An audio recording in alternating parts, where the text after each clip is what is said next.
नमस्कार दोस्तों।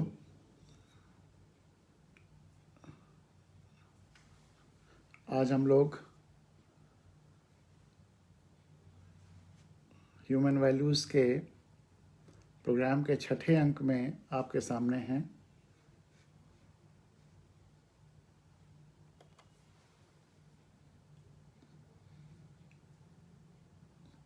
और फेसबुक पे प्रोग्राम शुरू हो गया है।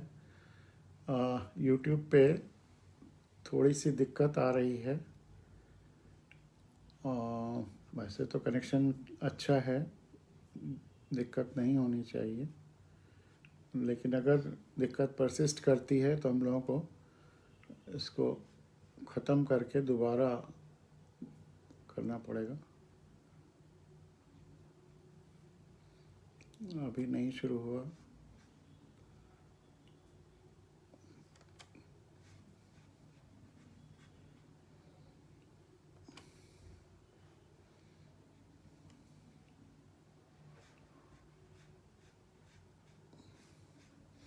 दोबारा शुरू करते हैं यूट्यूब पर।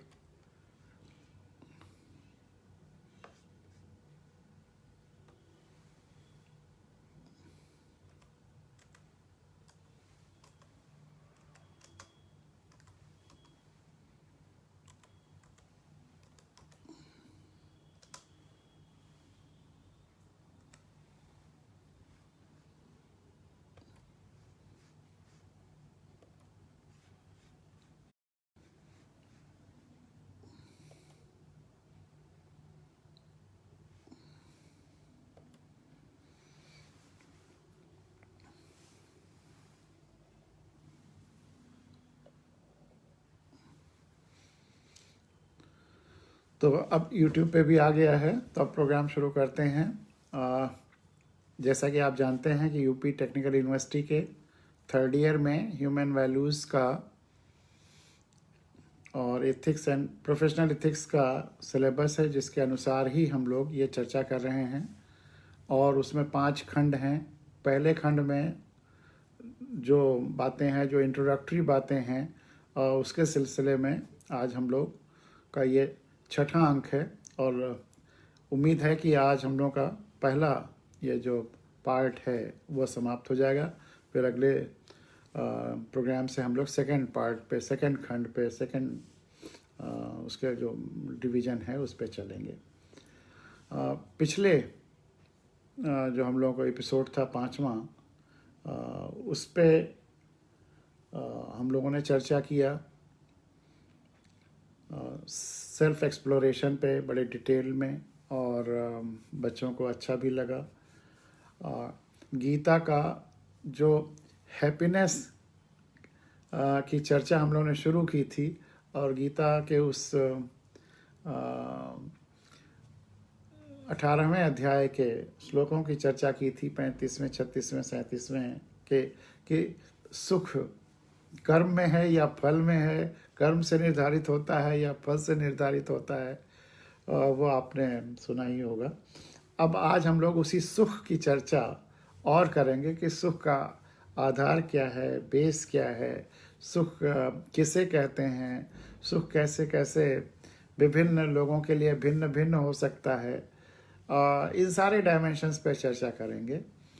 और ह्यूमन वैल्यूज़ के लिए कोई ज़रूरी नहीं कि जो हमने अब तक हमारे माइथोलॉजी में या ट्रेडिशनली हमें बताया जाता है उसी को ही हम आंख मूंद करके स्वीकार कर लें। आंख खोल करके स्वीकार करना या अस्वीकार करना हमें होगा।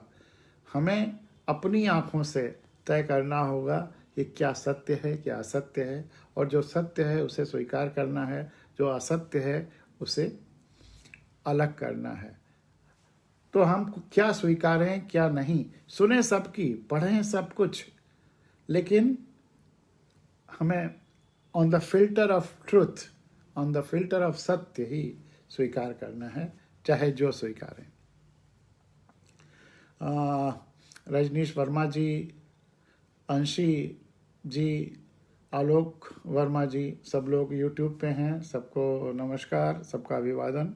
और फेसबुक पे भी कुसुमाकर जी, करण भास्कर जी, बहुत ढेर सारे लोग आ गए हैं अलग अलग चैनल्स पे, तो सबका स्वागत है।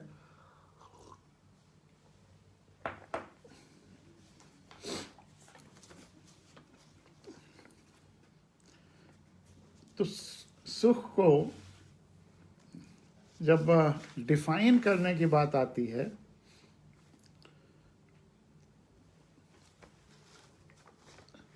तो जो हमारे लाइफ के मोटिवेशंस हैं, जो हमारे लाइफ के ड्राइविंग फोर्सेस हैं, वो जब सेटिस्फाई होते हैं तो हमें सुख मिलता है। एक मोटे तौर पर, इसके तमाम एक्सेप्शंस हैं, इसके तमाम डायमेंशंस हैं, उन सब पर भी हम लोग चर्चा करेंगे, लेकिन मोटे तौर पे ये कहा जा सकता है कि जो हमारी मोटिव्स हैं, मोटिवेशनल फोर्सेस हैं, वो जब सेटिस्फाई होते हैं तो हमें सुख या प्लेजर का आभास होता है।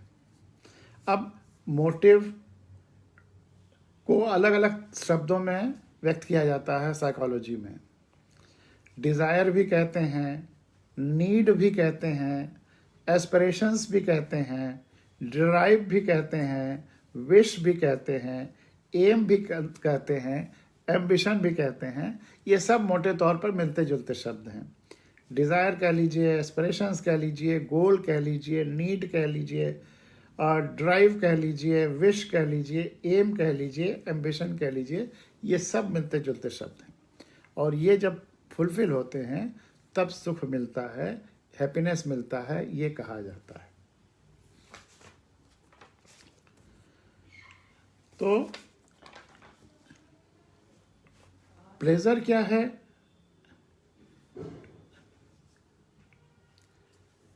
सेटिस्फेक्शन ऑफ सम मोटिव, कोई ना कोई मोटिवेशन जब सेटिस्फाई होता है। कुछ विद्वानों ने कह दिया कि सेटिस्फेक्शन ऑफ ए मोटिव और अटेनमेंट ऑफ ए गोल, गोल को सेपरेट रख करके कह दिया अटेनमेंट ऑफ ए गोल। लेकिन अगर आप गोल को भी एक मोटिव मान लें तो उसका अटेनमेंट या उसका सेटिस्फेक्शन ही प्लेजर है या हैप्पीनेस है। तो मैं मोटे तौर पे यही कहा जा सकता है कि जो भी मोटिव्स हैं जिसमें गोल भी शामिल है, उनका अटेनमेंट, उनका सेटिस्फेक्शन ही प्लेजर है या हैप्पीनेस है। और हैप्पीनेस का एक साइकिल चलता है। जब हमें मोटिवेशन होता है या नीड होती है तो फिर हम उसी हिसाब से अपना बिहेवियर करते हैं।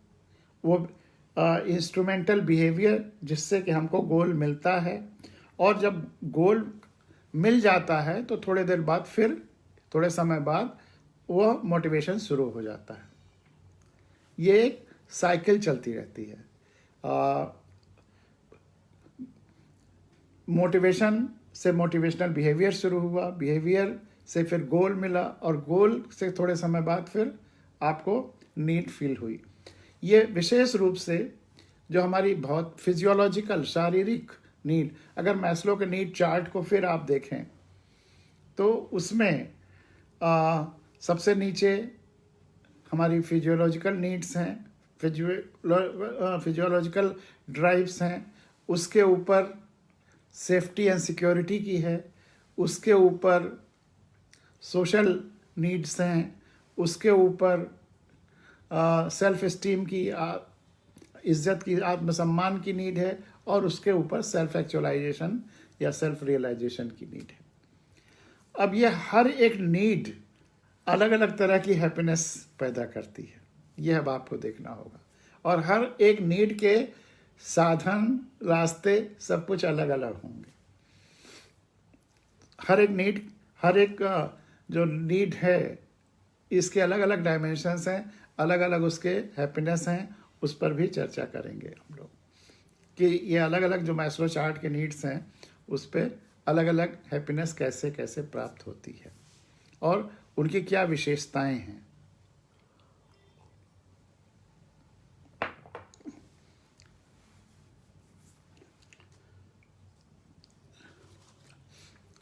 बुद्ध ने इसको दूसरे रूप में कहा, सुख से न शुरू करके दुख से शुरू किया। उन्होंने कहा कि चारों तरफ इस धरती पर दुख है, जीवन में दुख है, और उदाहरण भी दिए। लेकिन उन्होंने कहा दुख का कारण है,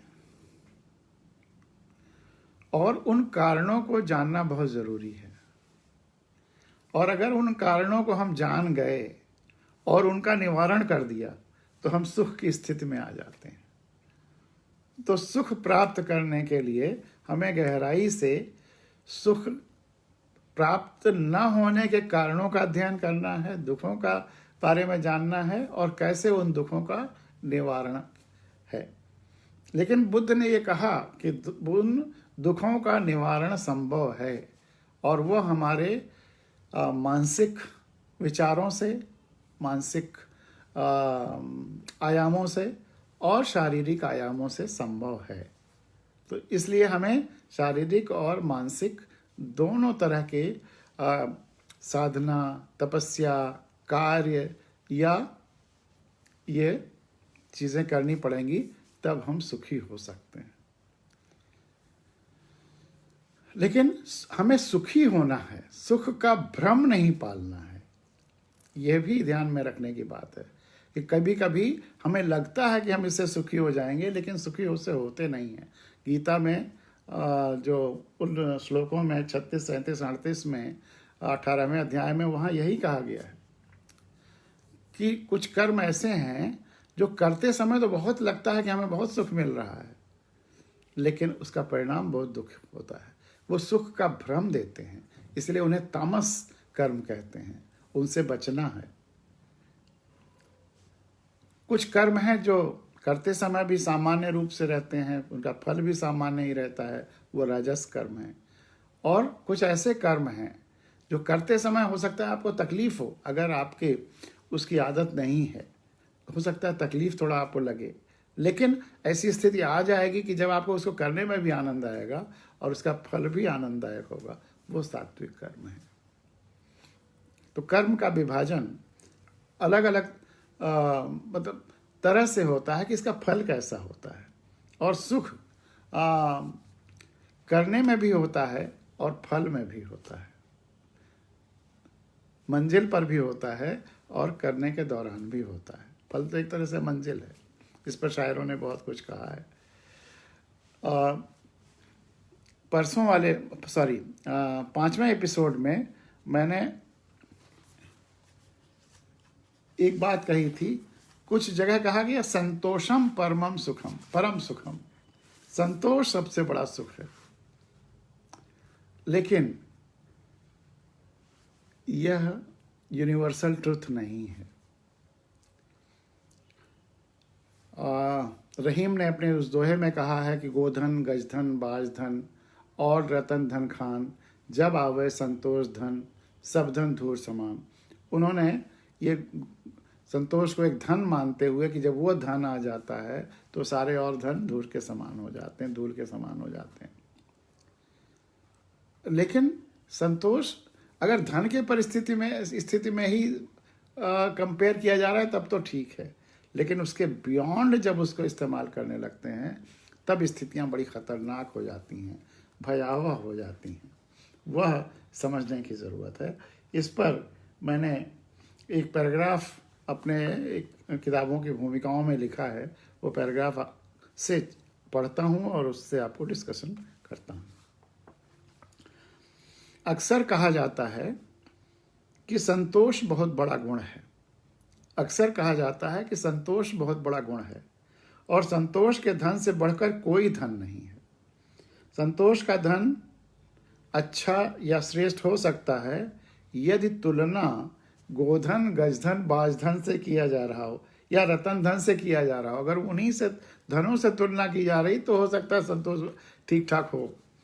लेकिन यदि स्थितियां अत्याचार की, अन्याय की या असत्य की हों, लेकिन स्थितियां यदि अत्याचार की, अन्याय की या असत्य की हों, तो वहाँ संतोष कतई नहीं चाहिए। तो वहाँ संतोष कतई नहीं चाहिए। और उन हालात में जो संतोष रखता है, और उन हालात में जो संतोष रखता है, वह अपने को धोखा दे रहा होता है। और उन हालात में जो संतोष रखता है, वह अपने को धोखा दे रहा होता है। वहाँ असंतोष की ही आवश्यकता है, वहाँ असंतोष की ही आवश्यकता है। जब चारों ओर सब कुछ गड़बड़ सड़बड़ हो रहा हो, पर्यावरण नष्ट हो रहा हो, आपस में भाईचारा खत्म हो रहा हो, धरती पर तमाम तरह तरह के संकट आ रहे हों और लोग चुप हों, तो इस चुप्पी को क्या कहेंगे? लोग संतोष किए बैठे हों तो इस चुप्पी को क्या कहेंगे? इसका कारण, इतना संतोष या इस चुप्पी का कारण, मुझे बेचैन लोग अधिक अच्छे लगते हैं बेवजह सोए पड़े लोगों की तुलना में। इन परिस्थितियों में मुझे बेचैन लोग अधिक अच्छे लगते हैं बिला वजह सोए पड़े लोगों की तुलना में। मुझे सार्थक बेचैनियों की तलाश है। असली ह्यूमन वैल्यू का पोषक वही होगा जिसमें सार्थक बेचैनियां होंगी। जो बहुत संतोष लेकर के पड़ा होगा, वो ह्यूमन वैल्यूज उसमें नहीं होंगे। जिसमें रियल ह्यूमन वैल्यूज होगा, उसमें सार्थक बेचैनियां होंगी। इस चीज़ को बच्चों को नोट करके रखना होगा कि सार्थक बेचैनियों की तलाश करनी होगी। तो ये चीज़ मैंने परसों कही थी। और कर्म और फल के बारे में थोड़ी और चर्चा करने के लिए मैं अपनी डायरी के कुछ अंश आपके सामने रख रहा हूँ कि कर्म और फल और उसके सुखों का आपस में क्या रिश्ता है। और जब सुखों की चर्चा करते हैं तो केवल व्यक्तिगत सुख की चर्चा नहीं करनी है। व्यक्तिगत सुख महत्वपूर्ण है, लेकिन हमेशा हम लोगों को ये ध्यान देना है और अपनी चर्चा में सुख के जो और डायमेंशंस हैं उनको भी शामिल करना है। अब आप कहेंगे कि सुख के और डायमेंशंस क्या हैं? सबके सुख इस ब्रह्मांड में जुड़े हुए हैं। जब वसुधैव कुटुंबकम कहते हैं और सर्वे भवन्तु सुखिनः कहते हैं, तो जब सर्व कह दिया, सबको सुखी होना है। और पूरा ब्रह्मांड परिवार है, पूरा धरती परिवार है। तो सबके सुखी होने के लिए फिर हमको व्यक्तिगत सुखों पर भी चर्चा करनी होगी, पारिवारिक सुख की भी चर्चा करनी होगी। पारिवारिक, और जब दुख की चर्चा करेंगे तभी सुख और समझ में भी आएगा। तो सुख का अभाव दुख है और दुख का अभाव सुख है। तो पारिवारिक सुख की भी चर्चा करनी होगी, व्यक्तिगत सुख दुख की भी चर्चा करनी होगी, सामाजिक सुख दुख की भी चर्चा करनी होगी, प्राकृतिक सुख दुख की भी चर्चा करनी होगी, देश के सुख दुख यानी कि व्यवस्थाएं कौन कैसी हों कि वो सुखी करें लोगों को। सुख देने वाली व्यवस्था क्या होगी और दुख देने वाली व्यवस्था क्या होगी। इसी तरह से धरती के संदर्भ में कि धरती सुख देने वाली कब है और दुख धरती पे कैसे व्याप्त हो जाता है। तो धरती पर सुख कैसे फैलेगा, धरती पर दुख कैसे फैलता है, धरती पर सुख कैसे फैलेगा। इन सारे डायमेंशंस की चर्चा हम लोगों को करनी है सुख दुख के संदर्भ में। तो मैं कह रहा था कि फिलोसफर्स ने सुख और दुख के बारे में जो अलग अलग बातें सोची हैं, चाहे धर्म ने या फिलोसफर्स ने या महत्वपूर्ण व्यक्तियों ने, उन पर चर्चा करते करते 24 दिसंबर 98 को अपनी डायरी में मैं लिखता हूँ, वो आपके सामने पढ़ता हूँ। उसी डायरी के कुछ अंश हमारी किताब जियोक्रेसी में शामिल हैं, वहाँ से पढ़ रहा हूँ।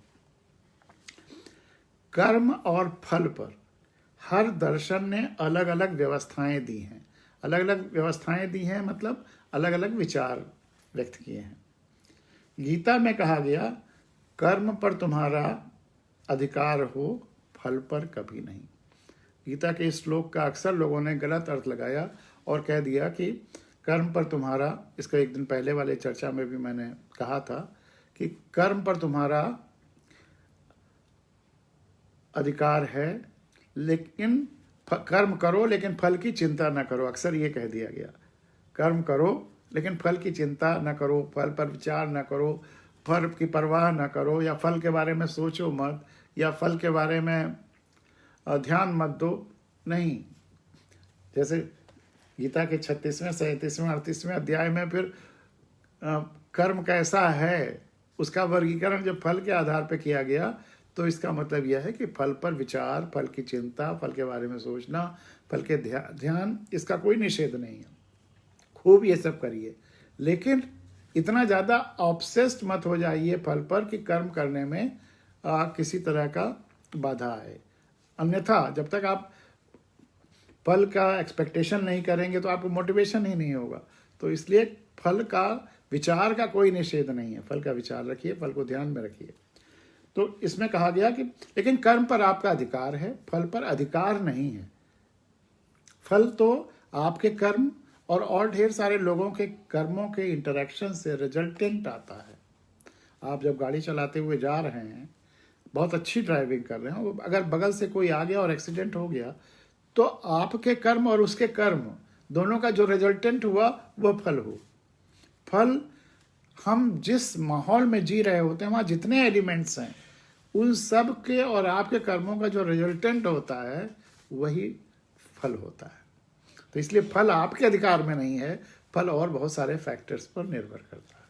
तो गीता में कहा गया कि कर्म पर तुम्हारा अधिकार हो, फल पर नहीं। फिर कम्युनिज्म, साम्यवाद में कहा गया कि हर एक से क्षमता के अनुसार काम, हर एक को आवश्यकता के अनुसार फल। कम्युनिज्म में कहा गया कि हर एक से क्षमता के अनुसार काम और हर एक को आवश्यकता के अनुसार फल मिले। समाजवाद में कहा गया कि हर एक से क्षमता के अनुसार काम लिया जाए, लेकिन हर एक को काम उसके फल उसके काम के अनुसार दिया जाए, उसकी जरूरत के हिसाब से नहीं, उसके काम के हिसाब से उसको फल दिया जाए। और गांधी जी ने कहा कि अपना अधिकांश काम खुद करो और अपनी ज़रूरतें, फल की चाहत कम से कम रखो। अपनी ज़रूरतें कम से कम रखो। गांधी जी ने कहा अपना ज़्यादा से ज़्यादा काम खुद करो और अपनी ज़रूरतें कम से कम रखो। तो अब इसमें साम्यवाद में, कम्युनिज्म में एक फैलेसी ये रह गई कि हर एक से क्षमता के अनुसार काम लिया गया, आवश्यकता के अनुसार उसको फल दिया गया। क्षमता के अनुसार काम लेना है और कितना काम किया उससे उसके फल का कोई रिश्ता ही नहीं है, तो मोटिवेशन खत्म हो गया। वो काम उसको जब उसका कोई फल नहीं मिलना है तो डिमोटिवेटिंग हो जाता है। फिर दूसरा ये है कि वहाँ वर्ग संघर्ष बहुत होते हैं, क्योंकि वह व्यवस्था एक तरह से जो डाउन ट्रॉडन है उन्हीं के कल्याण के लिए आई और संघर्ष करके आई अक्सर। इसीलिए लोकतंत्र बेटर है कम्युनिज्म से कि यहाँ पर सब लोगों की सहमति से व्यवस्थाएं आती हैं।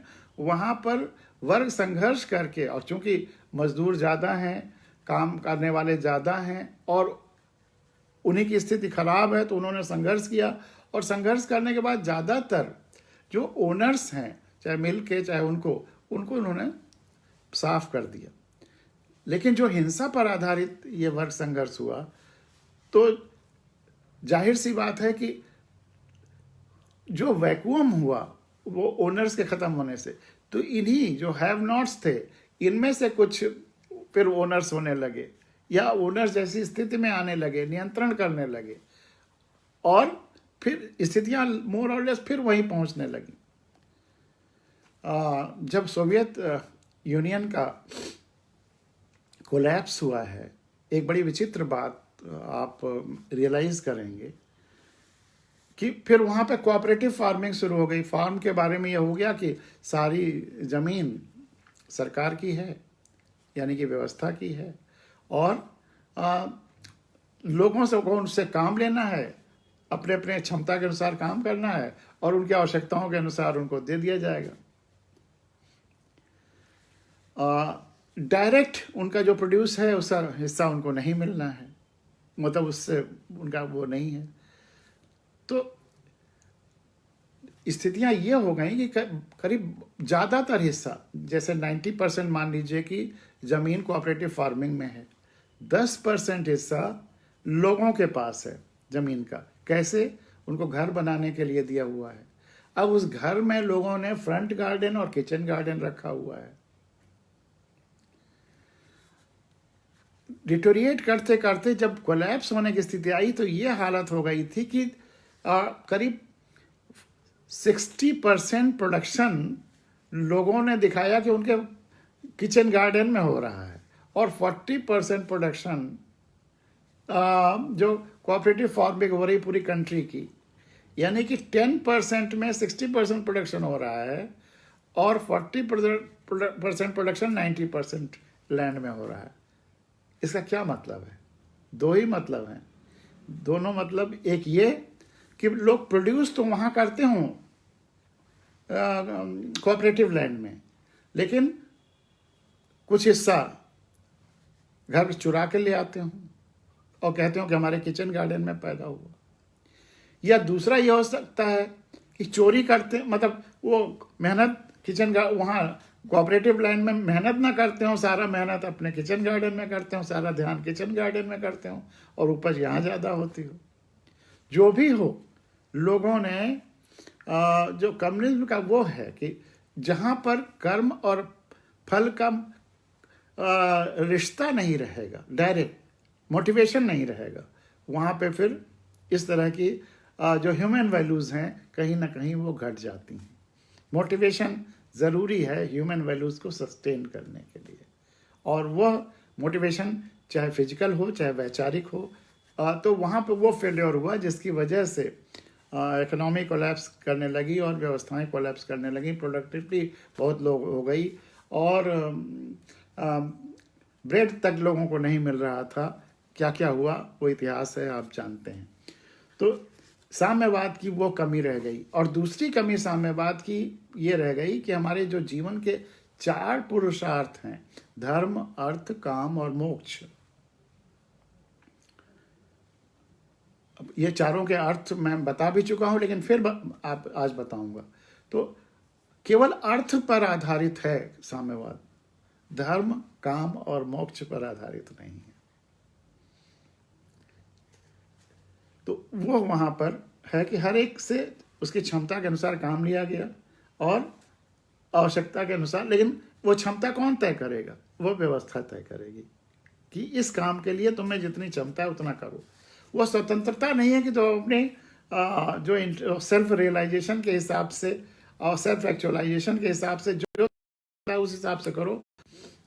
तो हर एक से क्षमता के अनुसार काम, हर एक को आवश्यकता के अनुसार फल, जहाँ पर तो इसीलिए वहाँ खुशी की एक सीमा हो जाती है। फिर समाजवाद में कहा गया कि हर एक से क्षमता के अनुसार काम लिया गया। यहाँ भी सेल्फ रियलाइजेशन या एक्चुअलाइजेशन की संभावना कम हो जाती है और हर एक को उसके काम के अनुसार फल मिला। अब यहाँ व्यवस्था का रोल आ गया। अगर व्यवस्था अच्छी है तो समाजवाद में काम के अनुसार फल इतना देगा कि उसका काम चल सके। लेकिन अगर व्यवस्था खराब है, व्यवस्था अच्छी नहीं है, व्यवस्था में सेंसिटिविटी नहीं है, तो वह उसकी आवश्यकता के अनुसार, उसके काम के अनुसार उतना जितना होना चाहिए उतना नहीं देगी। इसीलिए इन दोनों में, और समाजवादी व्यवस्थाएं अक्सर डेमोक्रेसी के साथ रहती हैं, तो वहाँ पर अगर लोगों ने अच्छे लोगों को नहीं चुना, प्रतिनिधि अच्छे नहीं चुने, तो हर एक से उसके क्षमता के अनुसार काम और उसके काम के अनुसार फल लेने में व्यवस्थाएं गड़बड़ कर देती हैं। जिसको जितना मिलना चाहिए फिर उतना नहीं मिलता है। बीच में लाइन लॉसेस बहुत हो जाते हैं। 100 रुपये, जैसे राजीव गांधी ने कहा था प्रधानमंत्री जब थे, कि 100 रुपये दिल्ली से चलता है, 14 रुपये केवल पहुंचता है आम आदमी तक। तो हर आदमी को उसकी काम के अनुसार नहीं मिल पाता है। बीच में लूटने वाले बहुत हो जाते हैं। मनरेगा जैसे है, 200 रुपये या 300 रुपये या जो भी बना हुआ है, उसमें कौन कौन नहीं खाता है उसमें। तो हर आदमी को उसके काम के अनुसार नहीं मिल पाता है अगर व्यवस्थाएं नहीं अच्छी होती हैं। तो मैंने इसीलिए कहा था कि अगर व्यवस्था सुख देने वाली नहीं है तब भी गड़बड़ी शुरू हो जाती है। सुख उसका व्यक्तिगत भी हो, परिवार में भी हो, और उसके बाद व्यवस्थाएं भी सुख देने वाली हों, और वो प्रकृति का हम सब ध्यान करें ताकि प्रकृति भी सुख देने वाली हो, ऑक्सीजन देने वाली हो, पोल्यूशन करने वाली ना हो जाए। तो पोल्यूशन उसमें इतना ज़्यादा हो जाए कि हम सांस ही ना ले पाएँ। तो हर डायमेंशन में हमको काम करना होगा सुख के लिए, हैप्पीनेस के लिए। और तभी हैप्पीनेस के और 2 डायमेंशंस हैं, कॉन्टिन्यूअस और प्रॉस्पेरिटी। कॉन्टिन्यूअस जो हैप्पीनेस है उसी से प्रॉस्पेरिटी भी आ सकती है, लेकिन कितनी प्रॉस्पेरिटी भी बोझ ना हो जाए, उस पर भी चर्चा करेंगे।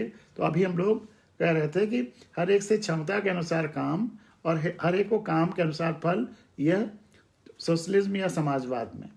और गांधी जी ने कहा कि अपना अधिकांश काम खुद करो, अपनी ज़रूरतें, फल की चाहत कम से कम रखो।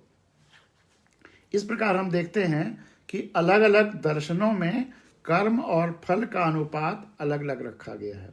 यह अलग अलग अनुपात ही दर्शनों को अलग अलग बनाता है। हाँ, अधिकांश भारतीय दर्शनों में के केंद्र में व्यक्ति है। कर्म पर अधिकार हो, फल पर अधिकार ना हो, या बुद्ध का या जो भी हमारे यहाँ संयम पर ज़्यादा ध्यान दिया गया है। वसुधैव कुटुंबकम जब माना गया है, यानी कि सबकी ज़रूरतों का ध्यान रखना है, तो व्यक्ति के संयम तथा साधना को अधिक महत्व दिया गया है। जबकि पश्चिम के दर्शनों में व्यवस्था को अधिक ध्यान दिया गया है। चाहे साम्यवाद हो, चाहे समाजवाद हो, कर्म और फल का जो भी रिश्ता है वो व्यवस्थाएं फिर तय करती हैं, व्यवस्थाओं का रोल। और लोकतंत्र में फिर व्यक्ति व्यवस्था से बड़ा हो जाता है, क्योंकि व्यक्ति ही व्यवस्था को बनाता है।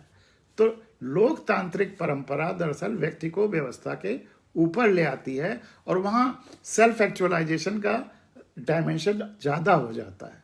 व्यक्ति चाहे तो सेल्फ एक्चुअलाइजेशन कर सकता है।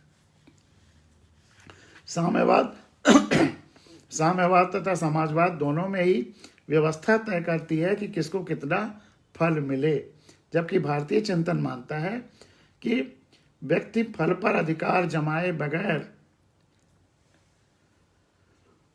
काम करता रहे, फल का ध्यान रखे और मोटिवेशन बना रहे, और जो भी फल मिले उसका सकारात्मक इस्तेमाल हो, अपने लिए भी, परिवार के लिए भी, प्रकृति के लिए भी, धरती के लिए भी, देश के लिए भी। तो सब में एक बैलेंस बना रहे। जबकि भारतीय चिंतन मानता है कि व्यक्ति फल पर अधिकार जमाए बगैर कर्म, सकारात्मक कर्म करता रहे, और या गांधी की बात कि अपनी ज़रूरतें कम से कम रखते हुए कर्म करे। दोनों ही चिंतनों में यह बात अंतर्निहित है कि व्यक्ति अपना आचरण सुधारेगा तो अच्छी व्यवस्थाएं पनप जाएंगी। अब लोकतंत्र में ये सुविधा हो गई है, आसानी हो गई है, इसीलिए व्यवस्था का ये सबसे इवॉल्व रूप आज लोकतंत्र है, डेमोक्रेसी है। भले ही फ्यूचर में जियोक्रेसी हो जाए, तो अभी हमें व्यवस्थाएं ऐसी लानी हैं कि सबकी खुशहाली की, सारी विविधता को ध्यान में रखते हुए भी सबकी खुशहाली की कोशिशें होती रहें। और लास्ट लाइन इसमें है कि कर्म और फल व्यक्ति और व्यवस्था के परस्पर अंतर संबंध, इन्हीं के अलग अलग अनुपातों का संतुलन करने से आगे भी अलग अलग दर्शन पनपते रहेंगे। ये मैंने विजुलाइज किया था 24 दिसंबर 1998 को, कि फ्यूचर में भी बहुत पॉसिबिलिटीज़ हैं अलग अलग इसमें रेशियो निकालने की। तो यह रहा कर्म और फल का थोड़ी सी चर्चा। और सुख शॉर्ट टर्म भी हो सकता है, लॉन्ग टर्म भी हो सकता है। Continuous happiness, long term happiness के लिए ज़रूरी है कि फिर हमारे एफर्ट्स, आचरण, और केवल इंडिविजुअल नहीं, लॉन्ग टर्म हैप्पीनेस तभी होगा कि जब हम सबकी ध्यान रखेंगे, सबका ध्यान रखेंगे। इस पर और विशेष चर्चा वो जब हम मैस्लो के नीड चार्ट के अलग अलग एलिमेंट्स पर करेंगे तो फिर वहाँ आएगा कि शॉर्ट टर्म और लॉन्ग टर्म हैप्पीनेस किस किस सेगमेंट में कैसे कैसे हो सकता है। और घटना के एंगल से भी हो सकता है, व्यक्ति के भी एंगल से हो सकता है। कोई घटना सुख दे सकती है और या किसी व्यक्ति की अपने एफर्ट्स सुख दे सकते हैं। घटना अक्सर फल से रिलेटेड ही रहती है।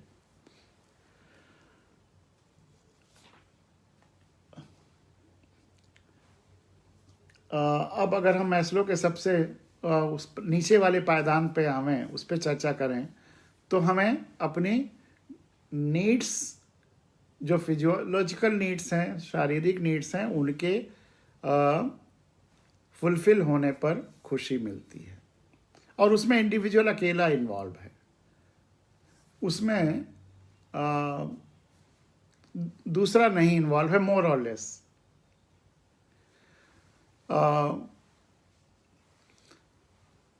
और एक चीज़ मैंने वो बताई थी कि ये जो पांचों अलग अलग लेयर्स हैं नीड्स के, सबसे नीचे के पायदान पे फिजियोलॉजिकल, फिर उसके बाद सोशल एंड सिक्योरिटी, उसके ऊपर सोशल नीड्स, उसके ऊपर सेल्फ स्टीम, उसके ऊपर सेल्फ एक्चुअलाइजेशन। इसमें लेवल जंपिंग भी हो सकती है। ये नहीं कि जब सबसे नीचे वाला पर जाएंगे, लेवल जंपिंग पॉसिबल है। फर्स्ट से थर्ड पे भी जा सकते हैं, फर्स्ट से फोर्थ पे भी जा सकते हैं, फर्स्ट से फिफ्थ पे भी जा सकते हैं। वो लेवल जंपिंग या लेवल क्रॉसिंग हो सकती है।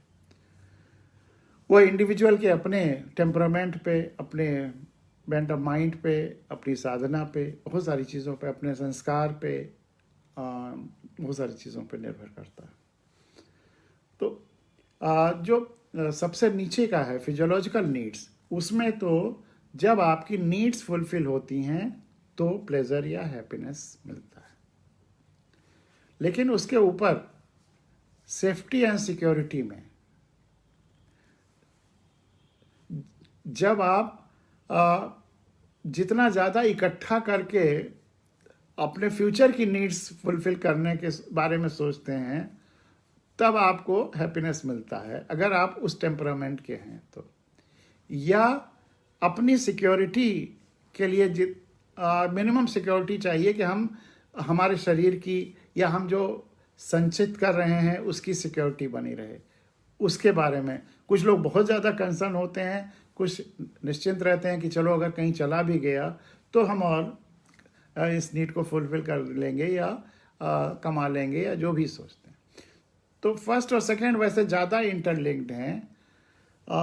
लेकिन जब आप थर्ड डायमेंशन पे जाते हैं, सोशल नीड, सोशियबिलिटी, लोगों से मिलना जुलना, इंटरेक्शन, वहाँ पर आपके सेंसिटिविटी और एम्पैथी की ज़्यादा ज़रूरत होती है। अगर आप में सेंसिटिविटी नहीं है, दूसरों के नीड्स को आप नहीं रियलाइज़ करते हैं, तो फिर आप सोशल नहीं होंगे, सोशल कनेक्टेडनेस नहीं होगा। वहाँ पर आपकी कनेक्टिविटी के लिए एक दूसरे थोड़ी थोड़ी सेक्रीफाइसेस करनी होंगी। वो सेक्रीफाइसेस केवल मटेरियल ही नहीं ज़रूरी है, ध्यान की, कंसर्न की, देखभाल की, टाइम की, बहुत सारी चीज़ों की, इसके द्वारा आप लोगों से कनेक्ट होते हैं। आप में अहंकार की हीनता कितनी है, आप माइल्ड कितने हैं, आप अगर क्या हमेशा कर्कश रहेंगे और अहंकार से भरे रहेंगे तो लोग आपसे दूर होने लगे। तो सोशल नीड्स में आप तभी सक्सेसफुल होंगे जब आप में यह क्वालिटीज़ आएंगी, एम्पैथी आएगी, थोड़ी थोड़ी सेक्रीफाइस की फीलिंग आएगी। तो वहाँ पर केवल लेना ही लेना सुख नहीं है, देना भी सुख होता है। इस बात की शुरुआत हो जाएगी। देने में भी सुख मिलता है। क्या क्या दे सकते हैं वो मैंने अभी गिनाए।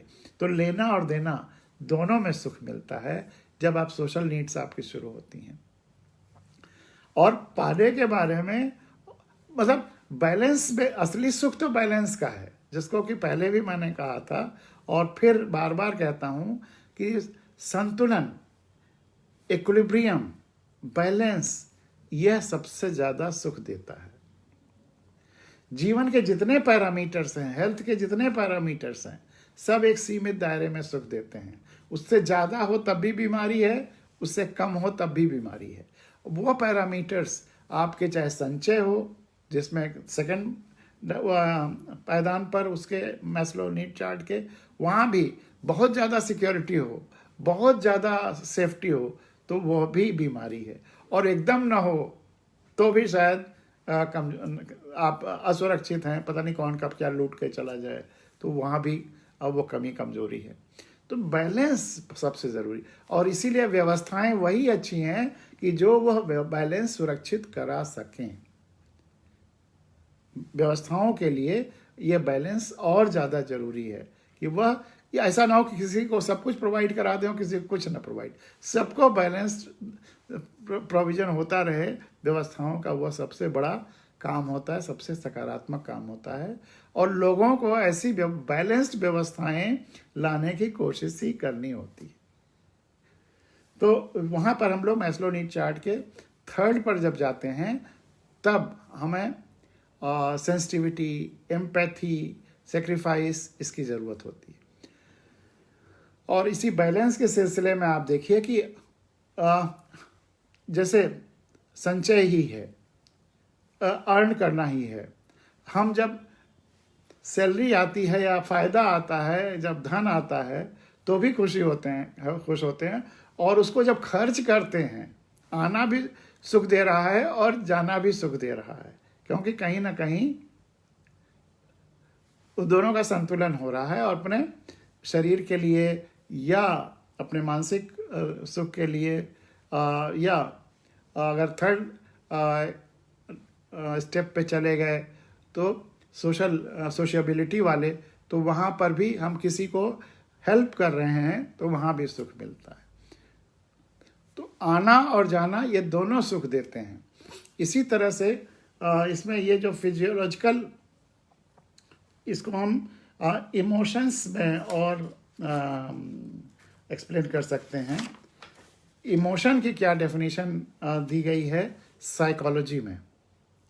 साइकोलॉजी में इमोशन को डिफाइन किया गया है कि अब इसमें बॉडी की फिजियोलॉजी का भी ध्यान में रखते हुए डेफिनेशन है, a subjective feeling state, emotion को कहा गया है a subjective feeling state often accompanied by facial and bodily expressions. A subjective feeling state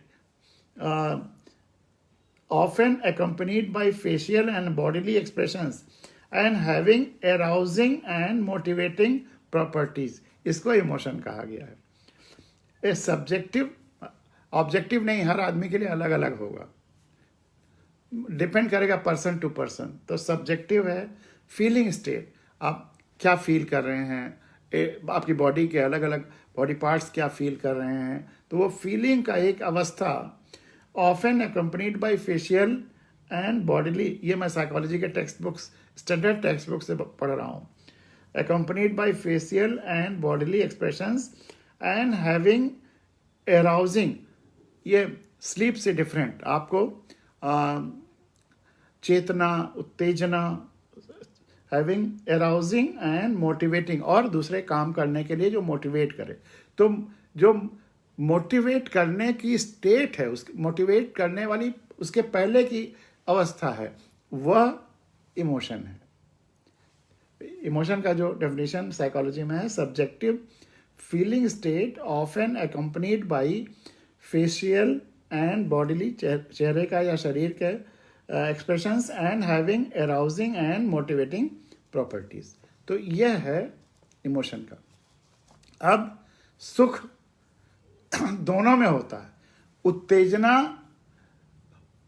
होने में भी सुख मिलता है और उत्तेजना शांत होने में भी सुख मिलता है। जैसे मैंने कहा ना, आपके पास धन आए, आमदनी हो, तब भी सुख मिलता है, और जाए आप सही खर्च करें तब भी सुख मिलता है। इसी तरह से उत्तेजना बढ़ने में भी सुख मिलता है, उत्तेजना शांत होने में भी सुख मिलता है।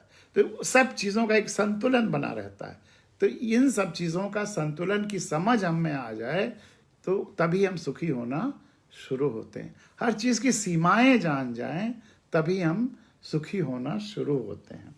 तो हम लोग थर्ड पायदान पर थे, जहाँ ये था कि सोशल नीड्स हमारी तब फुलफिल होना शुरू होती हैं, सामाजिकता की, जुड़ाव की। हम क्योंकि अकेलापन, आइसोलेशन भी अपना एक दुख है। बहुत वो किसी शायद वर्ड्सवर्थ या किसने, O solitude where are your charms, where are thy charms, तुम्हारे सुंदरता कहाँ है। अकेलापन, लोग कहते हैं अकेले रहने बड़ा सुख है, वो अकेलापन तुम्हारी सुंदरता कहाँ है। लोग झेल जाते हैं, बोर हो जाते हैं। तो इसलिए वहाँ सोशल नीड्स वहाँ शुरू होती हैं, पहली। और दूसरी ज़्यादातर एक या दो व्यक्तियों की हैं। फिजियोलॉजिकल नीड्स अपने शरीर की हैं, या सेक्स नीड्स, उसमें एक से ज़्यादा हो सकते हैं। लेकिन उसके ऊपर सेफ्टी एंड सिक्योरिटी, उसमें भी बहुत ज़्यादा का वो इन्वॉल्वमेंट नहीं है। लेकिन जब आप थर्ड पे एंटर करते हैं तो वहाँ पर ढेर सारे लोगों के बारे में आपको केयर करना शुरू करना है, लव शुरू करना है। वो सब डायमेंशंस उसमें आने लगते हैं। अगर वो उसमें नहीं आए तब फिर आप सबसे जुड़ नहीं पाएंगे। वहाँ वो सोशल नीड्स में एफिलिएशन, अप्रूवल, हमारा भी व्यवहार दूसरों को भी अच्छा लगे, अप्रूवल हो दूसरों से, और एग्रेशन ना हो, अहंकार ना हो, हम सुपीरियरिटी के स्टेटस न ले आए। ये सारी चीज़ें फिर ध्यान में रखना होगा। उसके ऊपर जब जाते हैं सेल्फ स्टीम, लोगों का सम्मान मिले, अब वहाँ पर थोड़ा सा और करना होगा। वहाँ तो एम्पैथी और जुड़ाव और इन सब चीज़ों से आप सम्मान पा जाते थे। वहाँ पर इन सब चीज़ों में भी एक्सट्रीम करना होगा, लोगों से एक्सेल करना होगा कि उसका व्यवहार बहुत अच्छा है, तब आपकी और इज्जत करने लगे। अभी तो केवल जुड़ेंगे, लेकिन इज्जत करने लगे, सामान्य से आपको बेहतर मानने लगे, अपने से आपको बेहतर मानने लगे, तभी तो इज्जत करेंगे। अगर आप फैमिली मेंबर नहीं हैं, माता पिता या दादा दादी नहीं हैं, टीचर नहीं हैं, और फिर भी लोग आपको इज्जत करें, उसके लिए फिर उनसे आपको बेहतर अपने को बनाना होगा, व्यवहार में, कार्य में। तो वहाँ आपको अपने कार्य में भी एक्सेल करना होगा, व्यवहार में भी एक्सेल करना होगा, कई डायमेंशंस में एक्सेल करना होगा। कुछ यूनिकनेस हो सकती है आप में, जिसकी वजह से लोग आपके पास आएँ और आपके रिस्पेक्ट करें। वह रिस्पेक्ट पाने के लिए फिर वहाँ पर, और वहाँ पे सेल्फ स्टीम में लोगों की रिस्पेक्ट मिलना ही हैप्पीनेस देता। जिसकी उस पायदान पे अगर आप वहाँ पे पहुँचे हैं तो वहाँ पर सेल्फ स्टीम की अगर आपकी इच्छा थी और आप वहाँ पे पहुँच गए, तो अब आपको जब सेल्फ स्टीम मिलेगा तभी आप खुश होंगे, आत्मसम्मान मिलेगा तब आप खुश होंगे, और आत्मसम्मान मिलेगा जब ये सब करेंगे। तो वह सब करेंगे, आत्मसम्मान मिलेगा, तब खुश होंगे। जैसे थर्ड पे जब आप लोगों के साथ जुड़ेंगे, लोग आपसे जुड़ने लगेंगे आपके इन सब कामों, व्यवहार या हेल्पिंग एटीट्यूड, या आप समय दे रहे हैं, बीमार की देखभाल कर रहे हैं, या आप चारों तरफ आपकी सेंसिटिविटी फैल रही है, आप पेड़ पौधों, वनस्पतियों तक की देखभाल कर रहे हैं। तो जब आप इन थर्ड और फोर्थ पे पहुंचते हैं तो फोर्थ में आपको एक्स्ट्रा करना पड़ता है, एक्सेल करना पड़ता है। जिसका आप सेल्फ स्टीम अर्न करना चाहते हैं उससे बेहतर बनना पड़ता है। अगर वहाँ तक आप पहुँच गए तो आपका फोर्थ पायदान पे आप हैं। और फिफ्थ पायदान पे खुशी पाने के लिए फिर आपको अपने को पहचानना होगा, आप में जो क्षमताएं हैं उसको पहचानना होगा, और उनको फिर वहाँ पर देने की भावना ज़्यादा होगी।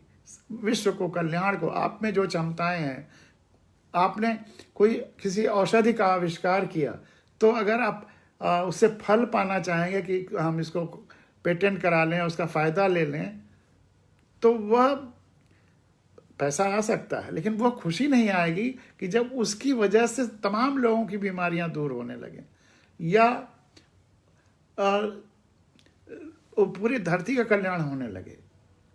वो उस अवस्था में जहां आप जिस पर्पस के लिए इस धरती पर आए हैं वह अगर आपको एहसास हो गया और उस पर्पस से रहने लगें और पूरे विश्व के धरती के कल्याण के लिए रहने लगें, तो वह सेल्फ एक्चुअलाइजेशन है। वहाँ की खुशी उससे डिपेंड करती है।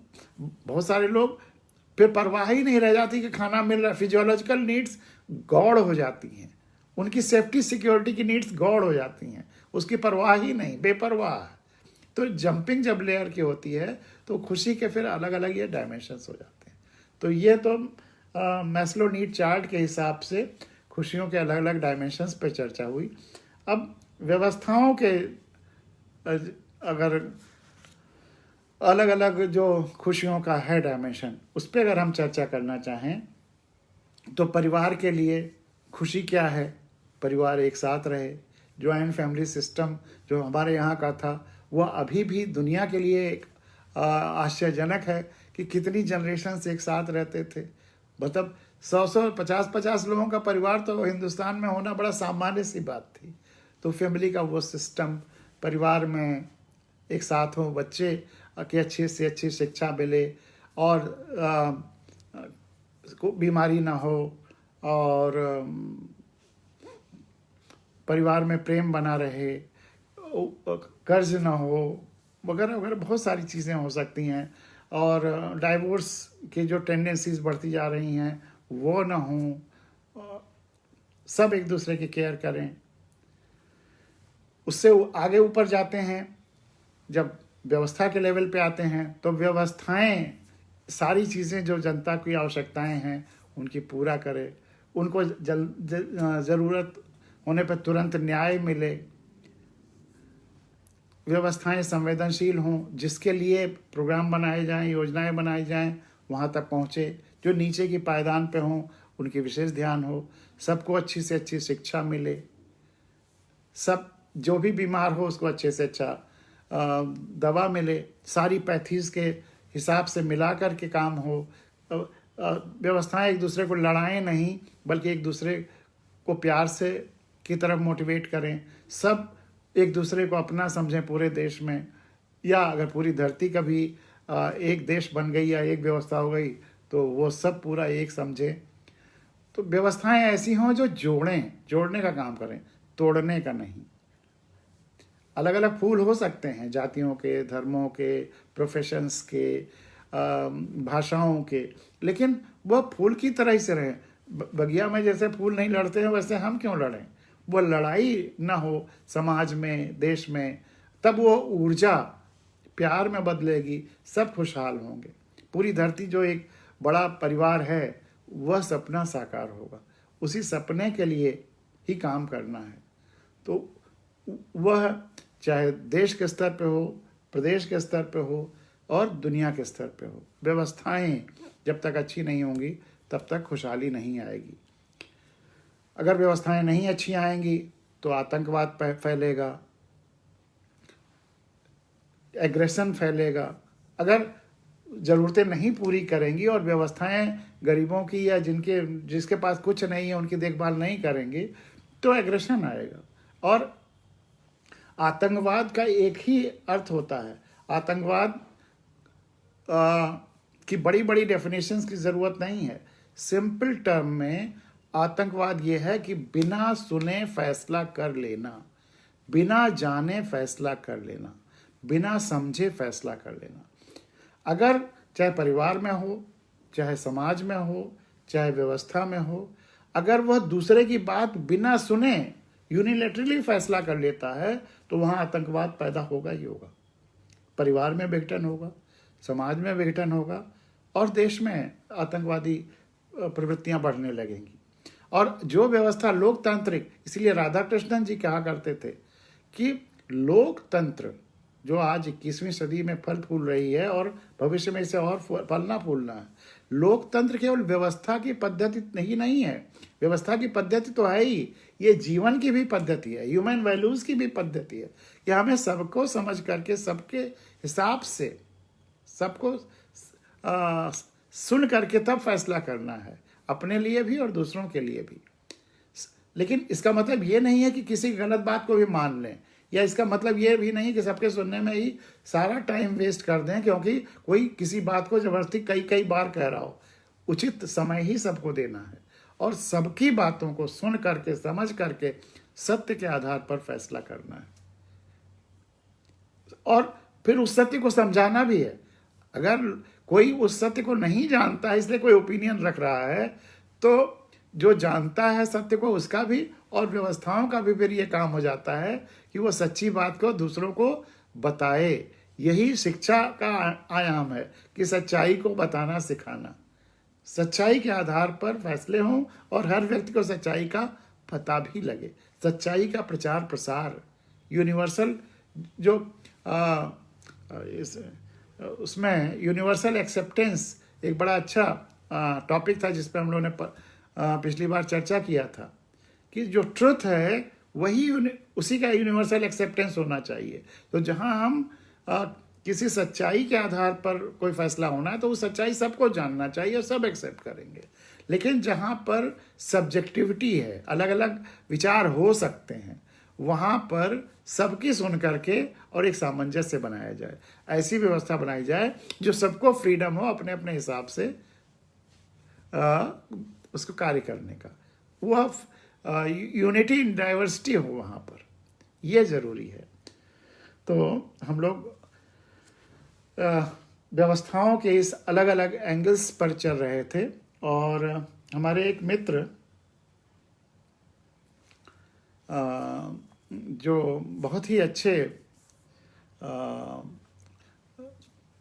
मतलब सिविल सर्विसेज में तो कस्टम एक्साइज में IRS में रहे हैं और principal chief commissioner central excise and custom से रिटायर हुए हैं, लेकिन बहुत अच्छे संगीतकार हैं और चौरसिया जी से बांसुरी बजाना सीखा था, बहुत अच्छी बांसुरी बजाते हैं। तो वो हमारी आज उनसे चर्चा हो रही थी कि इस तरह का भी एक प्रोग्राम चल रहा है आजकल, भावगंगा अक्सर वो सुनते हैं। तो उन्होंने कहा कि तब अगर ह्यूमन वैल्यूज़ और प्रोफेशनल एथिक्स पे आपका प्रोग्राम चल रहा है तो आप 2 कविता जरूर सुनाइएगा उन लोगों को, क्योंकि वो सीधे सीधे ह्यूमन वैल्यूज़ और प्रोफेशनल एथिक्स को एक्सप्लेन करती हैं। एक गांधारी और एक दधीची। उन्होंने कहा कि ये बहुत ज़रूरी कविताएं हैं ह्यूमन वैल्यूज़ और प्रोफेशनल एथिक्स के लिए। तो गांधारी कविता आज मैं आपको सुनाना चाहूँगा, क्योंकि वो इन्हीं सब चीज़ों से सीधे सीधे जुड़ी हुई हैं और सुख कैसे बढ़ सकता है सबका, उसके लिए खुली आंखें होना ज़रूरी है। अगर हम आंखें बंद कर लेंगे तो फिर अपने सुख के लिए भी नहीं कर पाएंगे कुछ और दूसरों के सुख के लिए भी नहीं कर पाएंगे। इसीलिए बुद्ध जब दुख निवारण की बात करते हैं तो कहते हैं अप दीपो भव, आंखें तो खुली रखो ही, अपने अंदर रोशनी पैदा करो, अपने मार्ग के दीप भी खुद बनो, आंखें भी खुली हों और खुद रोशनी पैदा करो। अगर ये नहीं कर पाओगे तो फिर दुख का निवारण नहीं होगा। दुख का निवारण, दुख है लेकिन दुख के निवारण के लिए अप दीपो भव, अपनी आंखें भी खुली हों और अपनी रोशनी भी अपने अंदर पैदा करो। जो मैंने एक दिन पहले वो शेर कहा था, फिर कहता हूँ, वो चेन्नई के एक बड़े अच्छे शायर का है कि दिल हो रोशन तो अंधेरा नहीं देखा जाता, दिल हो रोशन तो अंधेरा नहीं देखा जाता। अगर आपके दिल में ह्यूमन वैल्यूज़ की लॉ है तो फिर और लोग क्या कर रहे हैं, कितनी गड़बड़ियाँ हैं, फिर आप वो नहीं देखेंगे, फिर आप उनको दूर करने की कोशिश करने शुरू कर देंगे उन गड़बड़ियों को। सार्थक बेचैनियाँ जो आपकी हैं वही आपको दिल रोशन करेंगी और फिर आप दूसरों के दुखों का निवारण करने लगेंगे। वो दुख वही होता है ना कि जब आप लोग चुप हो जाते हैं, दूसरों का दुख सोचते हैं आज उसको होने आ रहा है, हमें तो नहीं हो रहा है, लेकिन ये चुप्पी बाद में अपने को भी उसी दुख तक ले आती है। तो दुख का निवारण अगर करना है, सुखी हो करना है, तो सुख कभी आइलैंड की तरह से नहीं होता है, एक द्वीप की तरह से नहीं होता, महासागर की तरह से होता। पूरा एक व्यक्ति अकेला सुखी नहीं हो सकता, उसका पड़ोसी को भी सुख होना है, समाज को भी सुखी होना है, प्रकृति को भी सुखी होना है, देश को भी सुखी होना है, धरती को भी सुखी होना। जब सब सुखी होंगे, सर्वे भवन्तु सुखिनः, तभी होगा। तो इसके लिए ज़रूरी है आंखें खुली हों और दिल हो रोशन तो अंधेरा नहीं देखा जाता। कदम चल पड़ते हैं, रास्ता नहीं देखा जाता। अगर बुद्ध ने उनके कदम चल पड़े, फिर उन्होंने ये नहीं रास्ता देखा कि वाकई सुख पाने का कोई मार्ग वो ढूंढा था कि नहीं, किसी ने जो बुद्ध ने ढूंढा, वो यूनिक मार्ग जो उन्होंने ढूंढा या उसके बाद और लोगों ने भी ढूंढा, वो यूनिकनेस आएगी, लेकिन उसके लिए आपको फिर कहीं से बना बनाया मार्ग नहीं मिलेगा। इसीलिए मैं कहता हूं कि सुख के लिए वो सेल्फ एक्चुअलाइजेशन जो आप में क्षमता दे करके ईश्वर ने भेजा है, उस क्षमता को आपको ढूंढना है और उस मार्ग पर आपको चलना है और उस मार्ग को विश्व के कल्याण में लगा देना, यही मोक्ष है। धर्म और अर्थ और काम और मोक्ष की जो मैंने बात कही थी कि पूरा ब्रह्मांड एक जीवंत शरीर है और हम उसके जीवंत अंग हैं, तो यह हमारा जो रिश्ता ब्रह्मांड से है कि हम उसके जीवंत अंग हैं। यह शरीर, हाथ इस शरीर से जुड़ा हुआ है, क्यों? क्योंकि यह सेंसिटिवली कनेक्टेड है इस शरीर से। तो हम पूरे ब्रह्मांड से सेंसिटिवली कनेक्टेड हैं। यह जो सेंसिटिवली कनेक्टेड होना, यही धर्म है। यह जानना कि हम सेंसिटिवली ब्रह्मांड से कनेक्टेड हैं, यही धर्म है। यह जुड़ाव ही धर्म है। और अर्थ हमारी मानसिक और शारीरिक शक्तियों से जो भी पैदा होता है, जो भी क्रिएट हो रहा है, वह अर्थ है। और काम क्रिएटिविटी, प्रोजनी को आगे बढ़ा, आपकी संतति आगे बढ़ाने के लिए, क्रिएट करने के लिए, सारी क्रिएटिविटीज और मनोरंजन के सारे साधन, ये सब काम में आते हैं। आपके रेस आगे बढ़ाने का और मनोरंजन के और सब आयाम ये काम में आते हैं। और मोक्ष वही आपके अंदर जितनी छिपी शक्तियां हैं उसको रियलाइज करना और उसको पूरे धरती के कल्याण के लिए, विश्व कल्याण के लिए लगा देना, यही मोक्ष है। और मोक्ष कुछ नहीं है। सेल्फ रियलाइजेशन के द्वारा यही आपको प्राप्त करना है और वह सुख की वह चरम अवस्था है। ये पांचों जो पायदान हैं, इसमें सुख के अलग अलग डायमेंशंस हैं, अलग अलग आयाम हैं जिन पर चर्चा की गई। और अब वो कविता मैं सुनाकर आज की अपनी ये ह्यूमन वैल्यूज़ की बातचीत समाप्त करूँगा। लेकिन चूँकि अब ये पहला जो हम लोग का खंड है, जो पार्ट है, 5 पार्टों में जो सिलेबस डिवाइडेड है, तो पहला आज ख़त्म हो रहा है लगभग। तो इसके बाद एक पूरी बातचीत का सेशन रखना चाहेंगे। आशुतोष जी से आग्रह करेंगे कि इसको ऑर्गेनाइज करें, कैसे करेंगे ये सोचें। जूम पे होगा या ऐसे ही यूट्यूब पे होगा, प्रश्नों के द्वारा होगा, या प्रश्न पहले ले लिए जाएंगे, तो ये हम लोग तय कर लेंगे। लेकिन अगला जो अंक है, जो 7th अंक होगा हम लोगों के ह्यूमन वैल्यूज़ का, वह आपके प्रश्नोत्तर पे होगा। उसके बाद हम लोग शुरू करेंगे सेकेंड पार्ट अपने सिलेबस का। तो गांधारी कविता के साथ आज की ये चर्चा समाप्त होगी। और आप सब जानते हैं गांधारी का किस्सा। उनके पति जन्मांध थे, तो वो पत्नी हैं, पत्नी पति से अधिक कैसे देखें, तो आंखों पर पट्टी बांध लिया पतिव्रत धर्म निभाने के लिए। उस घटना को आधार बनाते हुए ये कविता। गांधारी, तुमने अपनी आंखों पर खुद पट्टियां बांध ली पतिव्रत धर्म निभाने के लिए। गांधारी, तुमने अपनी आंखों पर खुद पट्टियां बांध ली पतिव्रत धर्म निभाने के लिए।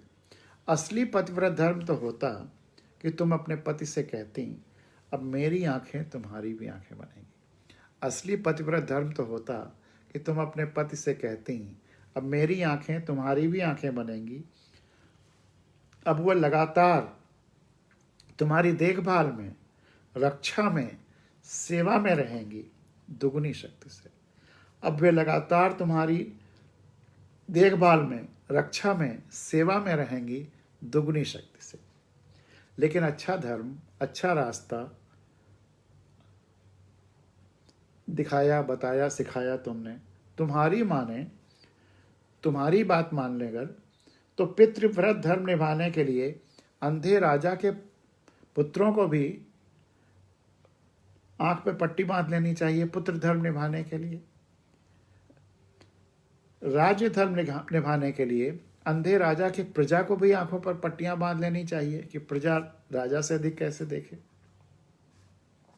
अच्छा चलो मान भी लें कि अति भावुकता में तुमने बांध ही ली आंखों पर पट्टियां कि तुम अपने पति से अधिक कैसे देखती, पति के अहंकार को, श्रेष्ठता के एहसास को ठेस नहीं पहुंचाना चाहती थी, तो फिर यह झूठा भ्रम और प्रचार, यह मिथ्या भ्रम और प्रचार कि पट्टी बांधे बांधे तुम्हारी आंखों में इतनी शक्ति आ गई है कि तुम जिसे भी देखोगी वह फौलाद का हो जाएगा, ऐसे भ्रम और ऐसे मिथ्या प्रचार को क्या कहेंगे।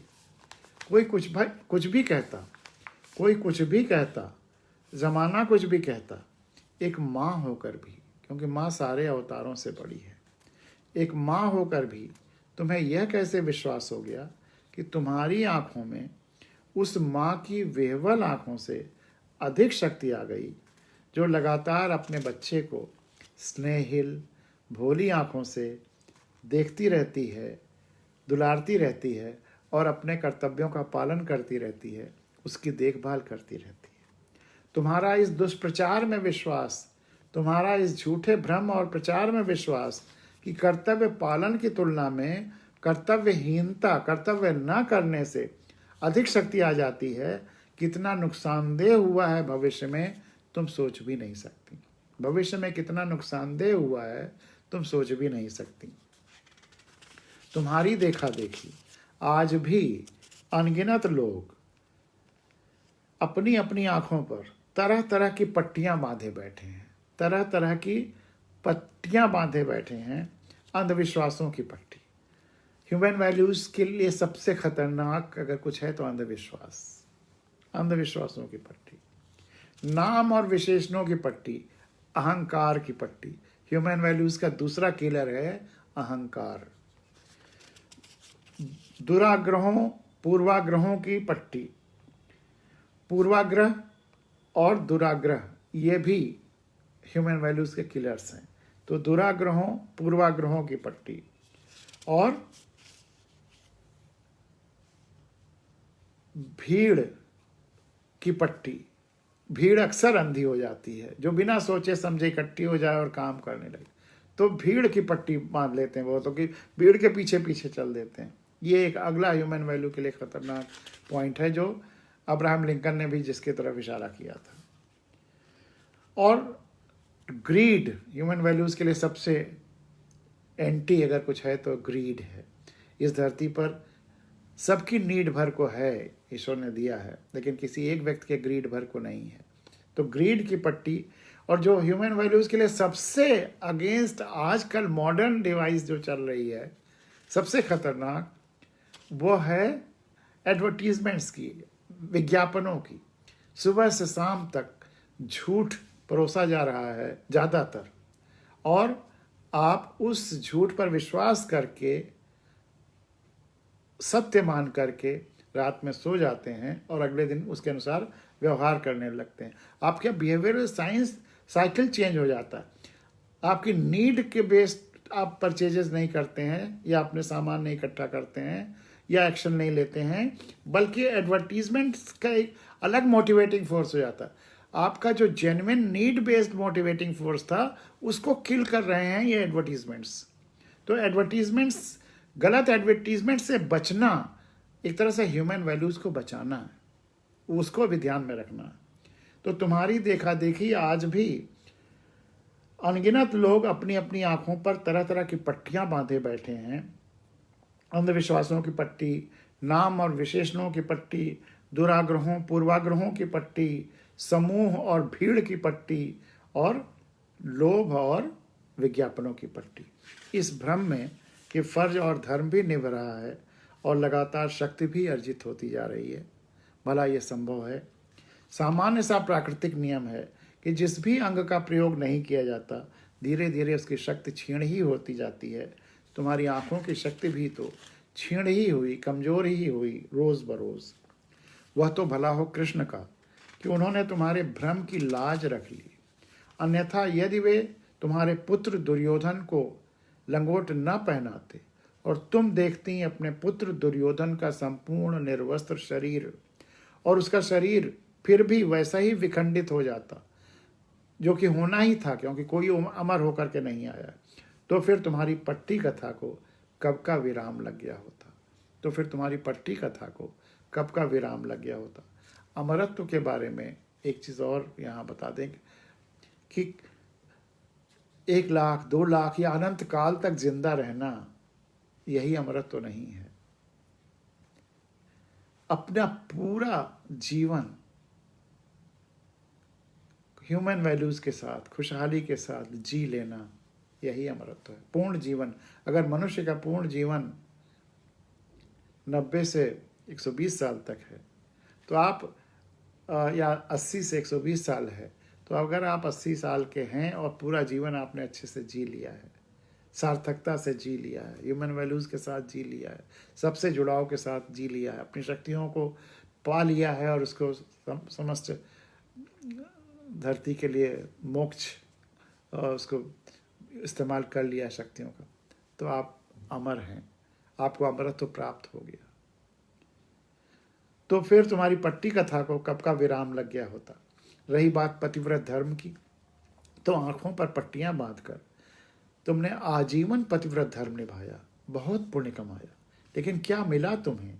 इतने पुण्य का क्या प्रताप प्रभाव रहा? तुम्हारा परिवार, पति, पुत्र, परिजन, क्या कोई सुखी हुए? फिर ऐसे व्रत, ऐसे पुण्य कमाने का फायदा। और आखिरी स्टैंजा, अगली, आंखों पर पट्टियां बांधने से शायद पतिव्रत धर्म निभ ही गया। चलो मान भी लेते हैं कि तुम्हारा पतिव्रत धर्म निभ गया, आंख पे पट्टी बांध ली जिंदगी भर।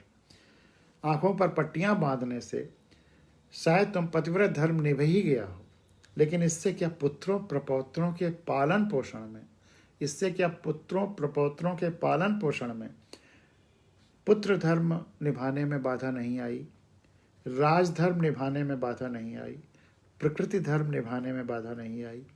अब सबसे बड़ा क्वेश्चन, क्या पुत्र धर्म, राजधर्म, प्रकृति धर्म पतिव्रत धर्म का हिस्सा नहीं है?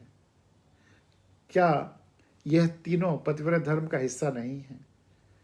क्या धर्म को टुकड़ों टुकड़ों में बांटा जा सकता है? काश तुम विराट अविभाज्य धर्म का मर्म समझ पाते। धर्म को टुकड़ों टुकड़ों में नहीं बांटा जा सकता। ह्यूमन वैल्यूज तभी आप समझ पाएंगे जब आप मानेंगे कि धर्म अविभाज्य है। जो पूरे ब्रह्मांड से हमारा जुड़ाव है वह अविभाज्य है, वह टुकड़ों टुकड़ों में नहीं बांटा जा सकता। अगर आप उस विखंडित मानसिकता के शिकार हैं तो आप ह्यूमन वैल्यूज़ के हिसाब से आचरण कभी नहीं कर पाएंगे। ह्यूमन वैल्यूज़ है invisible connectivity with the entire universe, entire earth, entire nature, entire mother earth, entire country, entire society, entire family. अगर आप इस अनकनेक्टेड असीमित, अनलिमिटेड इस कनेक्टिविटी को नहीं महसूस करते हैं, अगर आप टुकड़ों टुकड़ों में कनेक्टिविटी महसूस करते हैं, देश को, समाज को, धरती को टुकड़ों टुकड़ों में बांटते हैं, तो फिर आप कभी भी ह्यूमन वैल्यूज़ नहीं चल पाएंगे उस पर। काश तुम विराट अविभाज्य धर्म का मर्म समझ पाती। और आखिरी लाइनें, वैसे सारा धर्म निभाने का जिम्मा क्या तुम्हारा ही था? क्या धृतराष्ट्र का कोई धर्म नहीं था? धृतराष्ट्र को भी तो पत्नी व्रत धर्म निभाने के लिए, पुत्र धर्म, राजधर्म, प्रकृति धर्म निभाने के लिए आदेश देना चाहिए था तुम्हें कि तुम अपने आंखों की पट्टियां खोल दो, कि तुम अपने आंखों की पट्टियां खोल दो। तो ये कविता इसलिए महत्वपूर्ण है कि हम ह्यूमन वैल्यूज केवल एक डायमेंशन में नहीं है, जितने डायमेंशंस धर्म के हो सकते हैं। धर्म मतलब जुड़ाव और ड्यूटीज। तो हमारी जितनी ड्यूटीज है, चाहे पहले पायदान पे फिजियोलॉजिकल, चाहे उसके ऊपर सेफ्टी एंड सिक्योरिटी, चाहे उसके ऊपर सोशल ड्यूटीज, चाहे उसके ऊपर सेल्फ इस्टीम की ड्यूटीज, चाहे उसके ऊपर सेल्फ एक्सप्लोरेशन, और फिर उसको पूरे वर्ल्ड को सौंप देना, पूरे अपनी शक्तियों को, ये सारी ड्यूटीज़ ये करना है, टुकड़ों टुकड़ों में नहीं हो सकता। इसीलिए पहले ही दिन मैंने कहा था प्रोफेशनल एथिक्स और कुछ नहीं है, ह्यूमन वैल्यूज़ का एप्लीकेशन है प्रोफेशन में। ऐसा नहीं है कि ह्यूमन वैल्यूज़ आपकी लाइफ के लिए दूसरे हैं और प्रोफेशन के लिए दूसरी हैं। ये डायकोटोमी नहीं चलेगी, ये सब कुछ यूनिफाइड है, कनेक्टेड है। उस कनेक्टिविटी को जब आप रियलाइज़ करेंगे तभी आपकी life full of human values होगी। तो इसी के साथ आज की ये हम लोगों की सीरीज़ का ये अंश ख़त्म होता है और छठा अंश। और आप लोगों ने अब तक जिस तरह से इसका प्रचार प्रसार कर रहे हैं वो अद्भुत है, और जिस तरह से बातें फैल रही हैं वो मेरे पास शब्द नहीं है कि मैं आपको धन्यवाद दूं। और बस ये है कि केवल ये सिलेबस के लिए या केवल पेपर लिखने के लिए नहीं है, ये ज़िंदगी में आत्मसात होना चाहिए, ये हमारे चरित्र में आना चाहिए, और इसके बाद हम वाकई सुखी होंगे, वाकई खुश होंगे, और हमारे तरफ चारों खुशहाली का माहौल बनेगा। तो इसी के साथ आज की ये ह्यूमन वैल्यूज़ का प्रोग्राम समाप्त होता है। और डॉक्टर आशुतोष मिश्रा जी ने कुछ कमेंट्स लिखे हैं आप लोगों के लिए, शायद उसको मैं पढ़ भी दे रहा हूँ। आशुतोष जी ने लिखा कि आज आप सभी अपने प्रश्न मुझे भेजिए ताकि मैं उनका संकलन कर सकूं। आप सभी ह्यूमन वैल्यू के ग्रुप पर प्रश्न भेज सकते हैं। तो आप आशुतोष जी को संपर्क करके उनको सारे प्रश्न भेज सकते हैं। और आशुतोष मिश्रा जी कह रहे हैं अद्भुत कविता है, आपसे यह कविता पूर्व में भी सुनी है, हर बार चीज़ें और सुस्पष्ट होती जाती हैं। चलिए, मेरे लिए बड़ी खुशी की बात है आशुतोष जी। और आप सबको नमस्कार करता हुआ आगे के 3-4 दिनों के बाद हम लोग मिलेंगे, तो इन दिनों की शुभकामनाओं के साथ आज का ये और ह्यूमन वैल्यूज़ के प्रोग्राम में नए साल में शायद पहला है, तो इसलिए नए साल की शुभकामना, मुबारकबाद भी। और यहीं पर विदा लेते हैं। बहुत बहुत धन्यवाद, बहुत बहुत धन्यवाद।